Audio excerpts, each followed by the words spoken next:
सिर्फ वो सिर्फ 6 या 7 घंटे बचते हैं अपने पूरे दिन में, क्योंकि एक हाउस वाइफ को बहुत सारे काम करने होते हैं और वो सब काम कंप्लीट करने के बाद अभी मैं थोड़ा बैठी हूँ और बैठ के सोचूंगी अभी सेकंड स्लॉट जो होने वाला है उस सेकंड स्लॉट में जो मैं काम करने जा रही हूँ उसको किस तरीके से करना है, क्योंकि जो आप काम कर रहे हैं वो तो आपको पता होता है, लेकिन उस काम को किस तरीके से करना है अगर आपको वो पता हो तो आपका काम बहुत ईजी हो जाता है। तो बस मैं अभी उसी के बारे में ही थोड़ा सोचूंगी और उसके बाद अपना सेकंड स्लॉट कंप्लीट करूँगी। सेकंड स्लॉट में अगर मैं बात करूँ तो वो केमिस्ट्री से होगा, और केमिस्ट्री का जो मैंने कल आपको बताया था, कल वो मैंने चैप्टर नंबर 11 लिया था और चैप्टर नंबर 11 जो है उसको मैंने ऑलमोस्ट कंप्लीट कर लिया था और उसके 1 या 1.5 पेज बचा हुआ है, वो मैं आज कंप्लीट कर दूँगी। और उसके बाद क्या है कि मैं अपना प्रैक्टिस सेट लगाऊंगी। अब प्रैक्टिस सेट जो है MTG वाली बुक से, जो केमिस्ट्री ऑन फिंगर टिप्स है, उसमें अराउंड 250 क्वेश्चंस वहाँ से हैं। तो 250 में से मैं देखती हूँ कि मेरा कितना हो पाता है। अप्रोक्स कोशिश करूँगी कि एटलीस्ट 100 क्वेश्चन के आसपास तो मेरे हो जाए, क्योंकि उस बुक में क्या है कि जितने भी चैप्टर्स हैं उसमें 200 से अबव, मतलब 250 के अराउंड क्वेश्चंस दिए हुए हैं। तो प्रैक्टिस करना बहुत ज़्यादा ज़रूरी हो जाता है। तो उस बुक से आप कोई भी क्वेश्चन नहीं छोड़ें, क्योंकि मैंने काफ़ी क्वेश्चंस ऐसे देखे हुए थे कि क्योंकि जो RPSC फर्स्ट ग्रेड में आए हुए थे और वही क्वेश्चन MTG की बुक में एज इट इज़ दिए हुए थे, सिंपल वहाँ से आपको बस एक न्यूमेरिकल वैल्यू जो होती है वो चेंज की हुई थी, बाकी सेम जो कॉन्सेप्ट था वो आपका एज इट इज़ था। तो इसलिए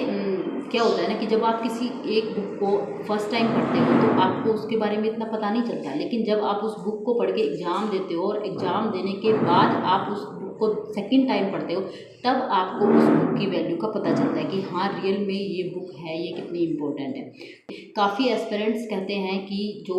RPSC का जो पेपर होता है उसमें नीट के काफ़ी क्वेश्चंस आ जाते हैं। तो जो नीट के जो आपका प्रीवियस ईयर क्वेश्चंस होते हैं, जो 35 ईयर्स का PYQ आता है, तो वो भी आपको ज़रूर लेना चाहिए। अगर आपने वो अगर आपके पास है अरिहंत का, तो वो भी बेस्ट होता है, क्योंकि उसमें से नीट में जो क्वेश्चंस आते हैं जो प्रीवियस ईयर क्वेश्चंस, वो एज इट इज़ आपके RPSC में आ जाते हैं। और ये मैं इसका जो लास्ट जो आपका एग्ज़ाम हुआ था 2022 में, तो उसमें मैं हूबहू क्वेश्चंस को देख पाई हूँ। जो नीट में क्वेश्चन आया था वो एज इट इज़ क्वेश्चन आया था, और वो वाला क्वेश्चन था वो मेरा एक्चुअली गलत हो गया था। तो मैं उस वाले क्वेश्चन को नहीं किया था मैंने, क्योंकि जब मैंने फ़र्स्ट टाइम दिया था तो ये जो बुक थी, इस बुक में मैंने क्वेश्चंस तो किए थे, लेकिन अप्रोक्स 100 क्वेश्चंस कर लिए, बस इतने ही थे। सभी चैप्टर्स के 100 क्वेश्चंस किए थे जो नॉर्मल क्वेश्चंस आते हैं। उसके बाद जो उसके हायर थिंकिंग वाले क्वेश्चंस आते हैं, उसमें असर्शन रीजन वाले क्वेश्चंस, और उसके बाद जो बाकी उसमें जो क्वेश्चन आते हैं नीट या JEE में जो क्वेश्चंस आते थे, उन क्वेश्चंस को किया था, लेकिन इतना ज़्यादा नहीं कर पाई थी, क्योंकि उस टाइम पे टाइम मेरे पास बहुत कम था। तो मैं सिर्फ 100 क्वेश्चन ही करती थी। स्टार्टिंग के जो 100 क्वेश्चन आ गए, जो जनरल आपके जो स्टार्टिंग में NCERT के बेसिस पे जो क्वेश्चन होते हैं वही मैंने बस वहाँ से किया था। लेकिन 1-2 क्वेश्चन ऐसे थे जो छूट गए थे, जो नहीं हो पाए थे, तो वो मैंने आके देखा कि इस बुक में थे, तो वो बुक आई थिंक बहुत इंपॉर्टेंट होने वाली है। और किसी भी RPSC first grade chemistry aspirant के लिए नीट में जो क्वेश्चंस आते हैं वो बहुत ज़्यादा इंपॉर्टेंट हो जाते हैं। तो आप भी अपनी तैयारी को बेहतर बनाना चाहते हैं तो जो अरिहंत का जो नीट का जो 35 ईयर्स के लिए जो PYQ आते हैं वो आपको ज़रूर लेना चाहिए, वहाँ से आपको प्रैक्टिस करनी चाहिए, जो मुझे लगता है आपकी तैयारी को एक अदर लेवल पे पहुंचा सकता है। ये मेरा पर्सनल एक्सपीरियंस है जो मैं बता रही हूँ, आपका अलग हो सकता है, वो पर्सन टू पर्सन मैटर करता है। किसी को कोई बुक अच्छी लगती है, किसी को दूसरी बुक से पढ़ना ज़्यादा अच्छा लगता है, लेकिन मैं अपना पॉइंट ऑफ व्यू बता रही हूँ, आपका पॉइंट ऑफ व्यू अलग हो सकता है। ठीक है, तो अब हम बात कर लेते हैं कि केमिस्ट्री में ये वाला हम काम करने जा रहे हैं। उसके बाद जो हमारा वीक के लिए जो टारगेट डिसाइडेड हैं उसी के अकॉर्डिंग काम कर रहे हो, और आप आई होप आप भी उसी तरीके से काम कर रहे होंगे या उससे ज़्यादा कर रहे होंगे। कम की तो मैं एक्सपेक्ट नहीं कर सकती, क्योंकि कितने ज़्यादा टारगेट्स भी मैंने डिसाइड नहीं किए थे,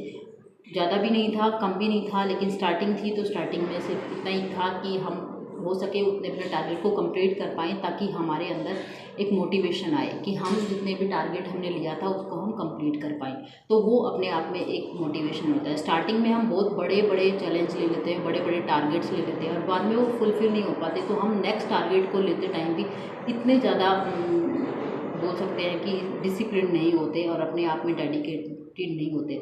तो बस यही कहना चाहूँगी कि अभी आप अपने तैयारी में अपने टारगेट को कंप्लीट करने में लगे रहें, क्योंकि हर दिन की मेहनत ही आपको एक दिन अपने मुकाम या मंजिल तक पहुँचाती है। ठीक है, तो उसके बाद मैं बात करती हूँ कि कुछ क्वेश्चंस ऐसे भी आए थे मेरे पास, जैसे आपके लास्ट टाइम जो एग्ज़ाम दिया था उसमें केमिस्ट्री में कितने नंबर थे,